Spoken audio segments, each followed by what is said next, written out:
Hello दोस्तों, स्वागत है आपका अपने चैनल एग्जाम जोन पे। तो एक बार फिर से मैं हाजिर हूँ 9 दिसंबर 2020 के इंपॉर्टेंट इवेंट्स के साथ। देखिए, कल मैंने आपको वॉश कॉन्क्लेव के विषय में पढ़ाया था। इसका 7th एडिशन होने जा रहा है।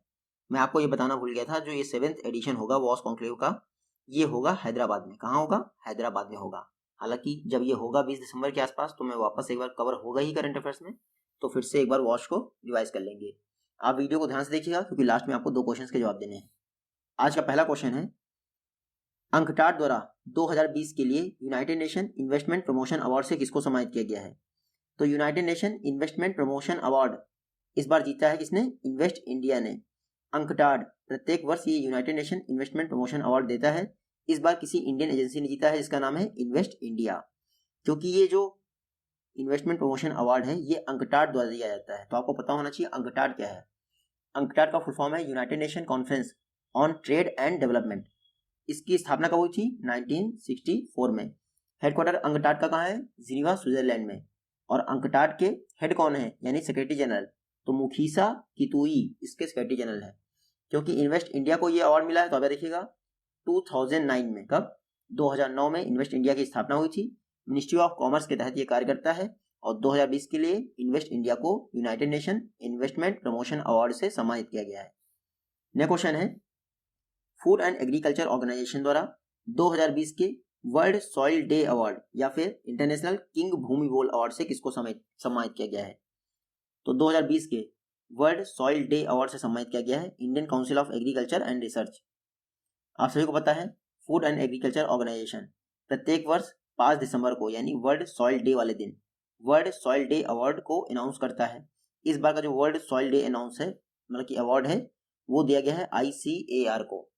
देखिए, फूड एंड एग्रीकल्चर ऑर्गेनाइजेशन, इसने 2019 में एक इनिशिएटिव लॉन्च किया था। इनिशिएटिव का नाम था क्या था? Stop soil erosion save our future. ये FAO का इनिशिएटिव था। इस इनिशिएटिव को Indian council of agricultural research इसने बहुत बेहतर ढंग से इंप्लीमेंट किया। तो इसीलिए वर्ल्ड सॉइल डे अवार्ड 2020 दिया गया है ICAR को।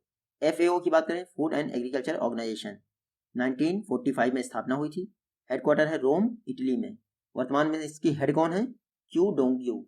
वहीं ICAR की बात करें तो 1929 में इसकी स्थापना हुई थी। इसके प्रेसिडेंट हमेशा एग्रीकल्चर मिनिस्टर होते हैं। और इसके इस समय डायरेक्टर जनरल कौन है ICAR के? तो त्रिलोचन मोहपात्रा। नेक्स्ट क्वेश्चन है, risk based internal audit norms. देखिए, अर्बन कोऑपरेटिव बैंक्स और नॉन बैंकिंग फाइनेंशियल कंपनीज के लिए risk based internal audit norms किसके द्वारा इंट्रोड्यूस किया गया है? तो जहाँ पे बैंक्स आ जाए या NBFC आ जाए, तो मोस्टली ऐसा होता है कि RBI इसमें इन्वॉल्व होता है। तो रिसेंटली RBI ने urban cooperative banks and non banking financial companies के लिए risk based internal audit norms की गाइडलाइंस जारी की है। इसमें क्या होगा? देखिए, इंटरनल ऑडिट आपको इस आधार पर करना पड़ेगा कि आपकी जो भी एसेट्स हैं उनको रिस्क कितना है, यानी कि घाटे में जा सकता है क्या। तो इसके लिए कुछ नॉर्म्स RBI ने रिलीज किए हैं। किसके लिए? अर्बन कोऑपरेटिव बैंक के लिए और नॉन बैंकिंग फाइनेंशियल कंपनीज के लिए। इसके लिए मैं बता दूं आपको, डिजिटल पेमेंट सिक्योरिटी कंट्रोल्स के लिए डायरेक्शन भी RBI ने रिलीज कर दिए हैं। डिजिटल पेमेंट को लेकर रिसेंटली HDFC पर पाबंदी भी लगाई है कि जो न्यू इनिशिएटिव ले रहा है HDFC डिजिटल पेमेंट के लिए, उसको थोड़े समय के लिए हाल्ट कर दिया जाए।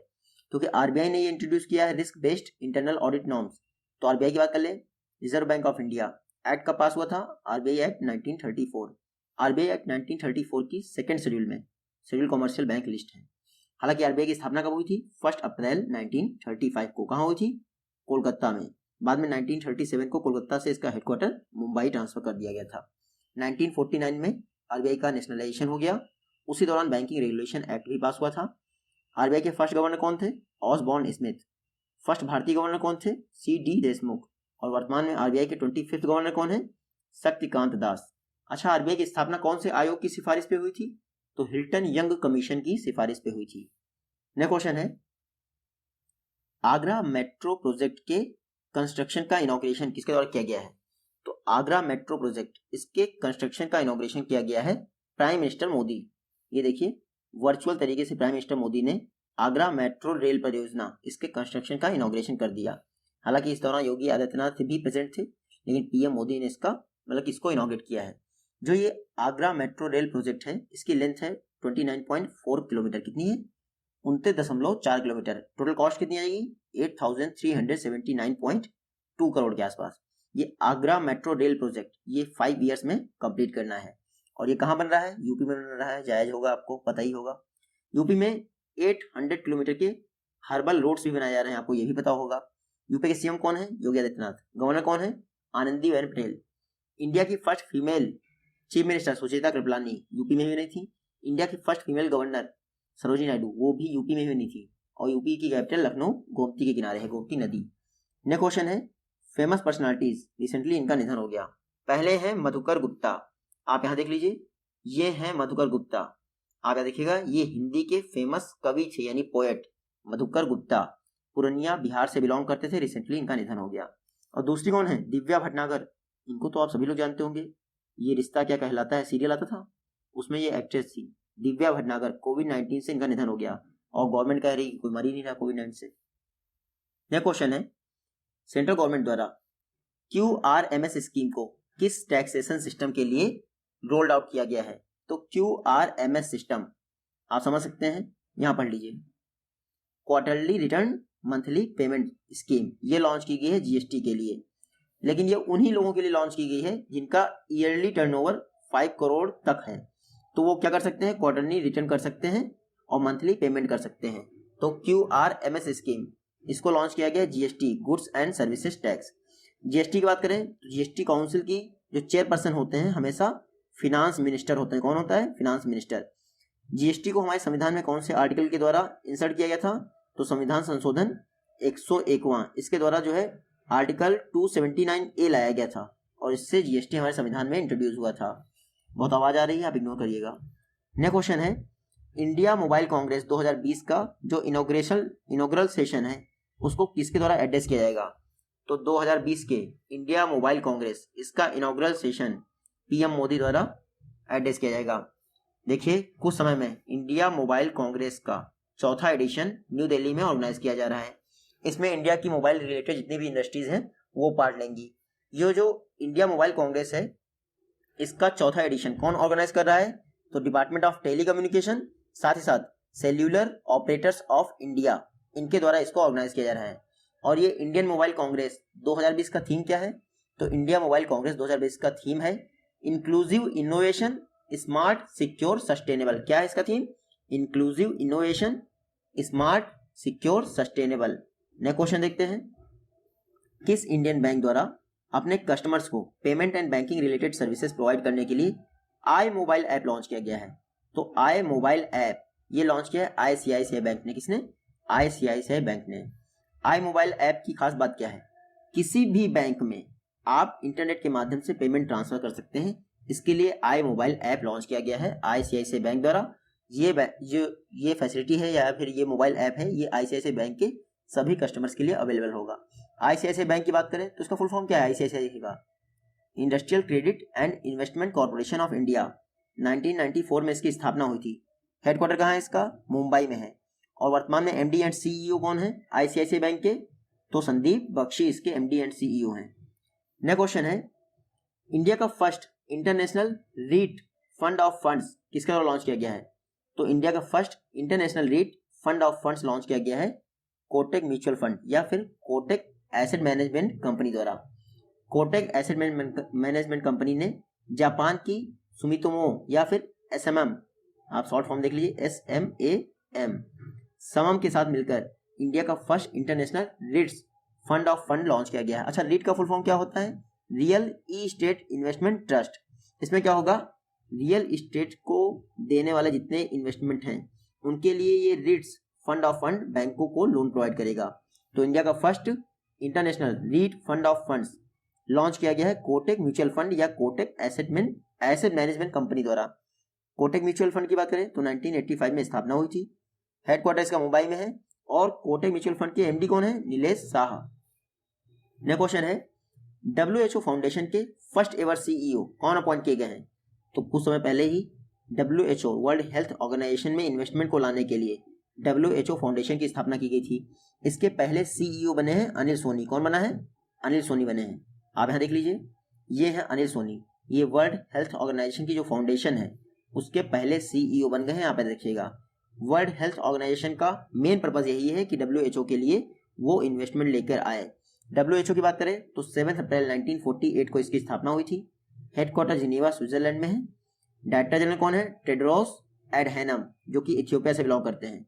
और WHO की डेप्यूटी डायरेक्टर जनरल कौन है? सौम्या स्वामीनाथन, जो कि इंडिया के चेन्नई से बिलोंग करती है। नेक्स्ट क्वेश्चन है, दुनिया में पहला कंट्री कौन बन गया है जिसने कोविड-19 वैक्सीनेशन को रोल आउट कर दिया है? यानी कि कोविड-19 वैक्सीन को प्रोवाइड करने वाला वर्ल्ड का पहला कंट्री कौन बन गया है? तो यूके काफी दिनों से चर्चा में है कि फाइजर एंड बायोएनटेक कंपनी की वैक्सीन, कोविड-19 वैक्सीन को यूके ने खरीद लिया है और यूके वर्ल्ड में पहला कंट्री बन गया है जो अपने देश के नागरिकों को कोविड-19 वैक्सीनेशन प्रोवाइड करेगा। आप यहाँ देख लीजिए, ये है मैप में यूके। यूके क्या करेगा? देखिए अभी क्या करेगा, अभी सिर्फ हॉस्पिटल्स में ये वैक्सीन प्रोवाइड करेगा, लेकिन आने वाले कुछ समय बाद यूके जो है क्लिनिक्स पे भी ये वैक्सीन प्रोवाइड करेगा। यूके क्यों चर्चा में है? क्योंकि वर्ल्ड की फर्स्ट एयर पोल्यूशन से होने वाली लीगल डेथ यूके में हुई है। लड़की का नाम क्या था? एला लड़की थी जो लंदन के पास रहती थी, 9 ईयर ओल्ड थी। 3 साल पहले उसका निधन हो गया। अब जीत गई है कानूनी लड़ाई, तो वर्ल्ड में फर्स्ट एयर पोल्यूशन के द्वारा लीगल डेथ वो यूके में ही हुई है। प्राइम मिनिस्टर कौन है यूके के? Boris Johnson. कैपिटल आपको पता है, करेंसी क्या है? Sterling pound. नेक्स्ट क्वेश्चन है, बहरीन में होने वाली फॉर्मूला 1 की सखीर ग्रैंड प्रिक्स को किसके द्वारा जीता गया है? तो सखीर ग्रैंड प्रिक्स फॉर्मूला 1 की एक रेस है। इसको बहरीन में ऑर्गेनाइज किया गया था। कहाँ पे? बहरीन में।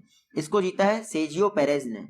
आप यहाँ देख लीजिए, ये है सेजियो पेरेज, मैक्सिको के ड्राइवर है। कहाँ के? मैक्सिको के ड्राइवर हैं। अगर आपसे ये पूछ रहा है कौन सी कंपनी से ड्राइव करते हैं, तो इसकी कंपनी का नाम है रेसिंग पॉइंट। क्या नाम है? Racing point. इसके ड्राइवर हैं सेजियो पेरेज। इन्होंने बहरीन में होने वाली सखीर ग्रैंड प्रिक्स फॉर्मूला 1 को जीत लिया है। अच्छा, इन्होंने हराया किसको है? तो फ्रेंच ड्राइवर एस्टाबेन को हरा दिया है। जो फ्रेंच ड्राइवर एस्टाबेन है वो रेनॉल्ट के ड्राइवर हैं, और ये जो सेजियो पेरेज हैं ये रेसिंग पॉइंट के ड्राइवर हैं। लुइस हैमिल्टन मर्सिडीज के ड्राइवर हैं, ब्रिटेन से बिलोंग करते हैं। नया क्वेश्चन देखते हैं, डिजिटल सक्षम इनिशिएटिव। आपको पता है इनमें कौन सी बॉडी डिजिटल सक्षम इनिशिएटिव के लिए मतलब कि उससे रिलेटेड नहीं है? तो डिजिटल सक्षम इनिशिएटिव ये MSMEs को डिजिटली कैपेबल बनाने के लिए लॉन्च किया गया था। CII national institute for MSMEs और मास्टर कार्ड डिजिटल सक्षम इनिशिएटिव से मतलब कि रिलेशन रखते हैं। रुपे कार्ड जो है डिजिटल सक्षम इनिशिएटिव से कोई रिलेशन नहीं रखता। तो आप देखिएगा, confederation of Indian industries, national institute of MSMEs और मास्टर कार्ड ने मिलकर डिजिटल सक्षम इनिशिएटिव लॉन्च किया है। इसका मेन पर्पज है MSMEs को डिजिटली कैपेबल बनाना, यानी इसको ऐसा बनाना कि MSME सेक्टर में भी आराम से डिजिटल तरीके से ट्रांजेक्शन किया जा सके, सबको सैलरी उनके अकाउंट में दी जा सके। तो डिजिटल सक्षम MSME सेक्टर के लिए इनिशिएटिव है किसका? Confederation of Indian industry, MSME national institute. अच्छा, ये नेशनल इंस्टीट्यूट फॉर MSME कहाँ है? हैदराबाद में। यहाँ पे देखिएगा, जहाँ पे 7th वॉस कॉन्क्लेव ऑर्गेनाइज होगा। और उसके अलावा मास्टर कार्ड आप देखिएगा, तीनों डिजिटल सक्षम इनिशिएटिव। नेक्स्ट क्वेश्चन है, जो USA के 46 प्रेसिडेंट बने हैं जो बिडेन, उनके नए सर्जन जनरल कौन अपॉइंट हुए हैं? तो USA के 46 प्रेसिडेंट जो बिडेन के सर्जन जनरल अपॉइंट हुए हैं डॉक्टर विवेक मूर्ति। कौन? डॉक्टर विवेक मूर्ति। ये देख लीजिए, ये है डॉक्टर विवेक मूर्ति जो कि जो बिडेन के सर्जन जनरल अपॉइंट हुए हैं। और जो बिडेन है वो अमेरिका के 46वें प्रेसिडेंट हैं। आप देखिएगा, जो डॉक्टर विवेक मूर्ति हैं ये कोविड-19 टीम को लीड कर रहे हैं USA में, और अब ये सर्जन जनरल अपॉइंट हो गए हैं USA के प्रेसिडेंट जो बिडेन के। जो बिडेन कौन सी पार्टी से बिलोंग करते हैं? डेमोक्रेटिक से। इनका चुनाव चिन्ह था डंकी यानी गधा। और जो डोनाल्ड ट्रंप हार गए हैं वो बिलोंग करते थे रिपब्लिकन से। कौन सी पार्टी से? रिपब्लिकन से।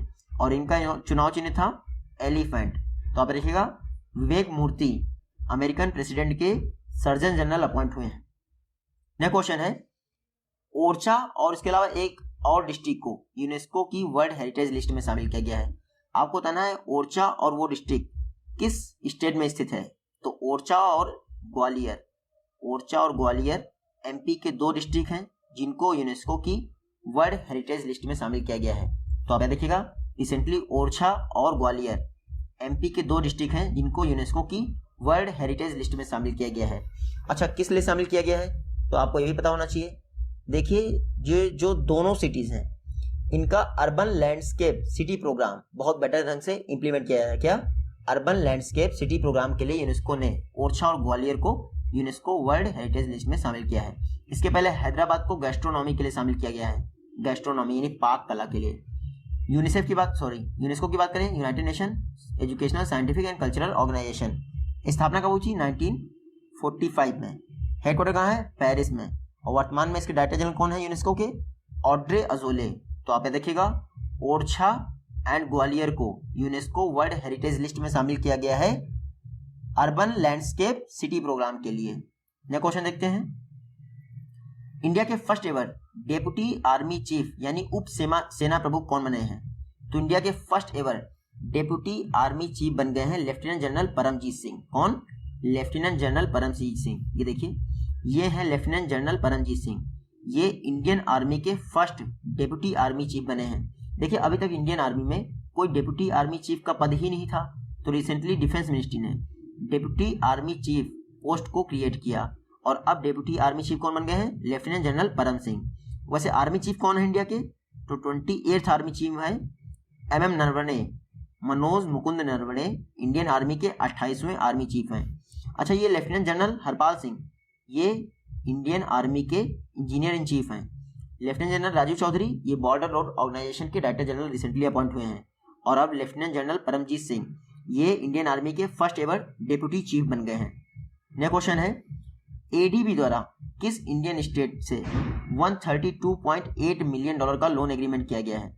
तो रिसेंटली ADB और मेघालय के बीच में, किसके बीच में? ADB और मेघालय के बीच में $132.8 मिलियन का एक रेंट एग्रीमेंट यानी लोन एग्रीमेंट किया गया है। ये जो 132.8 मिलियन है, इसका यूज किया जाएगा इलेक्ट्रिसिटी डिस्ट्रीब्यूशन नेटवर्क को बेहतर करने के लिए। कहाँ पे? मेघालय में। मेघालय देखें तो ये है मेघालय। रिसेंटली ADB ने इसी के साथ $132.8 मिलियन का एग्रीमेंट किया है। देखिए, ये इलेक्ट्रिसिटी डिस्ट्रीब्यूशन नेटवर्क को बेहतर करने के लिए 132.8 मिलियन का एग्रीमेंट किया गया है। सेम एग्रीमेंट यूपी गवर्नमेंट के साथ किया गया है, लेकिन उसमें वैल्यू अधिक है, 563। कितनी है? 563 मिलियन का लोन एग्रीमेंट किया गया है ADB और यूपी गवर्नमेंट के साथ पावर सेक्टर में रिफॉर्म के लिए। तो आप दोनों याद रखिएगा। मेघालय की बात करें तो CM कौन है? कॉनरेड संगमा। गवर्नर कौन है? सत्यपाल मलिक। और याद रखिएगा, गारो खासी जयंतियां पहाड़ियां मेघालय में ही हैं। उसके अलावा एक वांगला करके फेस्टिवल है मेघालय का, वो भी बहुत फेमस है, वांगला फेस्टिवल। नेक्स्ट क्वेश्चन है, किस स्टेट गवर्नमेंट ने बॉम्बे नेचुरल हिस्ट्री सोसाइटी के साथ मिलकर first ever migratory bird festival organize किया है? तो रिसेंटली बिहार गवर्नमेंट ने, किसने? बिहार गवर्नमेंट ने बॉम्बे नेचुरल हिस्ट्री सोसाइटी के साथ मिलकर अपना पहला प्रवासी पक्षी त्योहार यानी फेस्टिवल ऑर्गेनाइज किया है। जो माइग्रेटरी बर्ड्स होती हैं उनके कंजर्वेशन को बढ़ावा देने के लिए ये बिहार का पहला माइग्रेटरी बर्ड फेस्टिवल ऑर्गेनाइज किया गया है। किसके साथ मिलकर? Bombay natural history society. अच्छा, ये कहाँ पे ऑर्गेनाइज किया गया है? तो बिहार में एक प्लेस है, उसका नाम आई होप कि आप लोग जानते होंगे, मंदार नेचर क्लब। क्या है? Mandar nature club. Mandar nature club के साथ मिलकर ही ये माइग्रेटरी बर्ड फेस्टिवल ऑर्गेनाइज किया गया है। बिहार की बात करें तो ये देखिए मैप में, ये है बिहार। 22वें चीफ मिनिस्टर कौन बन गए हैं? नीतीश कुमार बिहार के 22वें चीफ मिनिस्टर बन गए हैं। वर्तमान में यहाँ का गवर्नर कौन है? फागू चौहान। बिहार में एकमात्र टाइगर रिजर्व है जिसका नाम है वाल्मीकि टाइगर रिजर्व। और बिहार की असेंबली सीट याद रखिएगा 243 हैं, क्योंकि यहाँ पे इलेक्शन हुए हैं। ये आज की वीडियो से क्वेश्चन है। आई होप कि आप दोनों वीडियोस मतलब इस क्वेश्चन का जवाब दे पाएंगे। जल्दी मिलते हैं आपसे नेक्स्ट वीडियो में। Take care, good bye and